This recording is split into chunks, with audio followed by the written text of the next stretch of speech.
Ya pemirsa, usai dianiaya Mario Dandi secara brutal 20 Februari lalu, David sempat alami koma beberapa hari. Kondisi David pun perlahan sadar, berangsur pulih pemirsa.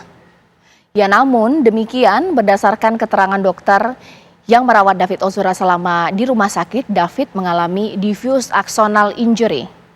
Lalu apakah diffuse axonal injury itu? Diffuse axonal injury biasanya merupakan atau ditemukan pada korban kecelakaan kendaraan bermotor. Kerasnya benturan pada kepala menyebabkan terjadinya cedera traumatis pada otak yang tergolong parah. Cedera axonal diffuse ini terjadi ketika serat saraf panjang di otak robek dan terkoyak hingga terjadi pergeseran dan rotasi otak di dalam tengkorak. Saat terjadi cedera, akibatnya korban kerap alami koma dan sebagaimana besar kasus pasien dengan kondisi ini tidak pernah sadar kembali. Hal ini disebabkan karena dari pengaruh miliaran saraf yang tersebar di otak sehingga kerap kali kerusakannya bersifat fatal. Beberapa gejala umum yang terjadi pada pasien ini adalah kehilangan kesadaran, sakit kepala terus-menerus, kesulitan berbicara, dan juga memahami, gangguan kognitif motorik, serta alami kesulitan tidur.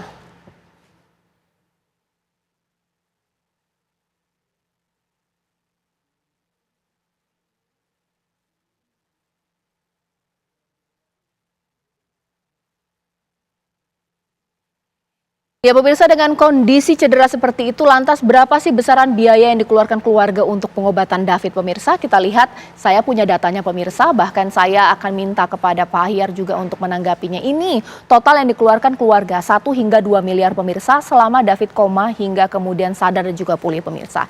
Dan sumber dana untuk membiayai biaya ini adalah dari pribadi dan juga asuransi pemirsa. Karena keluarga sudah besar mengeluarkan biaya pengobatan untuk David hingga akhirnya bisa keluar dari rumah sakit meskipun kondisinya juga tidak prima pemirsa.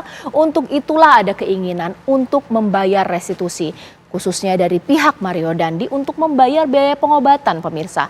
Nah, kalau kita melihat hitung-hitungan restitusi yang layak untuk David dengan kondisinya seperti sekarang itu seperti apa pemirsa?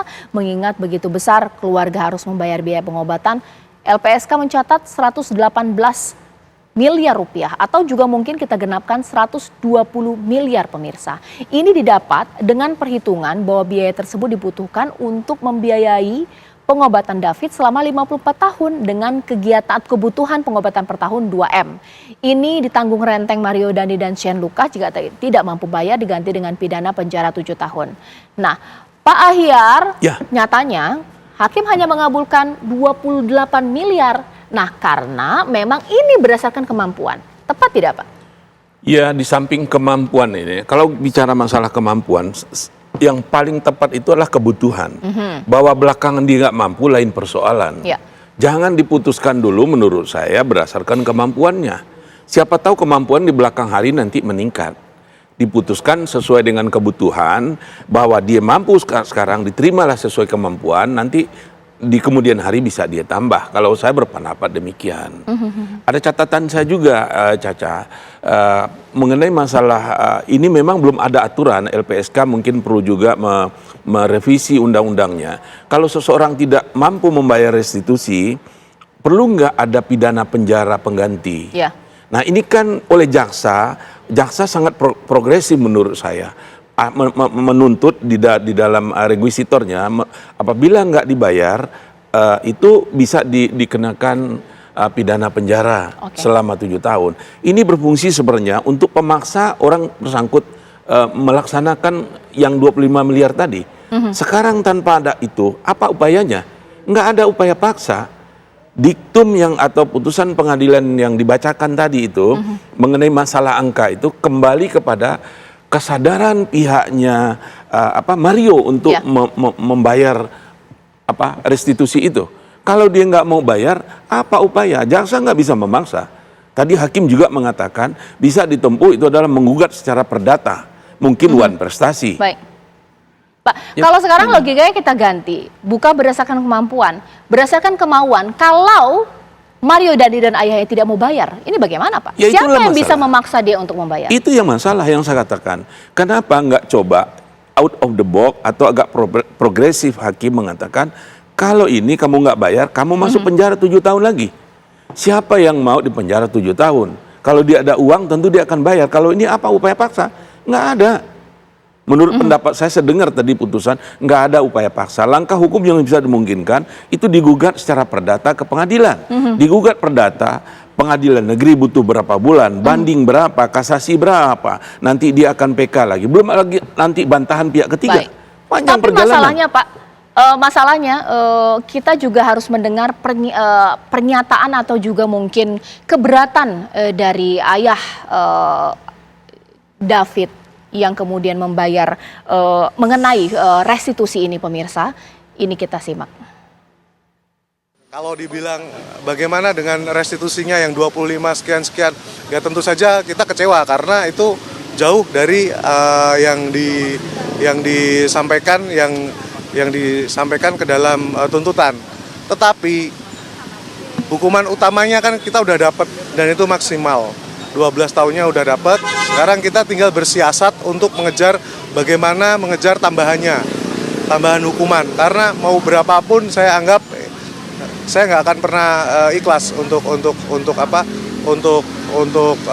menerima vonisnya. Tetapi kita juga tetap harus apresiasi majelis hakim karena yang divoniskan adalah maksimal sesuai dengan tuntutan dan itu diatur dalam undang-undang. Jadi posisi saya seperti itu. Kalau dibilang puas, tapi apakah sudah maksimal? Belum. Itulah kenapa kita masih akan berupaya terus. Ya, sekarang kita simak juga ini pernyataan atau mungkin statement dari Rafael Alun yang juga keberatan untuk membayar besaran restitusi. Ini ditanggapi oleh Rafael Alun, pemirsa, yang menulis dalam surat yang dibacakan pengacara Mario. Ya, kemudian saya hadirkan, pemirsa, ini dia yang utama mengenai keberatan tentang restitusi agar kemudian dipertimbangkan, bahkan juga bahwa membayar restitusi maka kami mohon agar dapat diputus sesuai dengan hukum yang berlaku.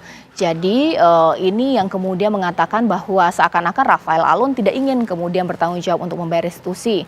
Bahkan dengan pemahaman bagi orang yang telah dewasa maka kewajiban bayar restitusi ada pada pelaku tindak pidana. Jadi karena Mario Dandi ini kemudian masih anak, jadi dia kan tidak mungkin ya membayar. Jadi kenapa ayahnya itu yang kemudian menjadi keberatan. Apalagi Rafael Alun juga berkasus untuk kasus yang berbeda, pemirsa. Untuk kasus korupsi yang ia lakukan, pemirsa. Bahkan benar jika sikap kami pada awal kejadian dikatakan Rafael Alun hendak membantu tanggungan biaya pengobatan. Hanya sebatas itu dan memberanikan diri untuk menawarkan bantuan biaya pengobatan korban. Jadi tidak mau membayar restitusi tapi sudah pernah menawarkan untuk membayar biaya pengobatan. Pak, logika Bapak masuk tidak bahwa kan bukan Rafael Alun yang melakukan penganiayaan. Jadi bukan harus membayar restitusi.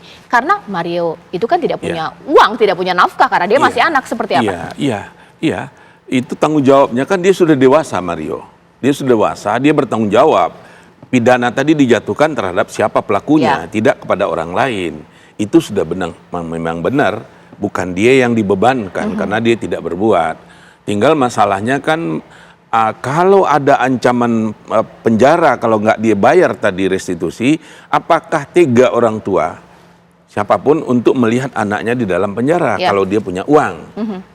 Tentu dia dengan sayang anaknya, bukan karena harus tanggung jawab dia secara hukum, bukan begitu. Tapi Mario Dandi ini sudah maksimum 12 tahun. Kalau ditambah lagi biaya karena tidak membayar restitusi, tambah atau seperti apa? Pemberatan atau bagaimana? Bukan?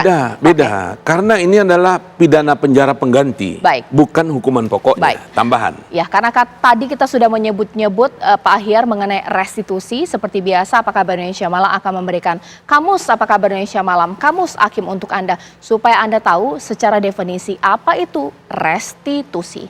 Ini dia, pemirsa, restitusi adalah ganti kerugian yang diberikan kepada korban atau keluarga oleh pelaku tindak pidana atau pihak ketiga. Sehingga jika ganti rugi berupa kompensasi diberikan oleh negara, sementara restitusi juga diberikan oleh pelaku kepada korban tindak pidana atau pihak ketiga, pemirsa. Jadi memang ini dibebankan dari pelaku terhadap korban, pemirsa.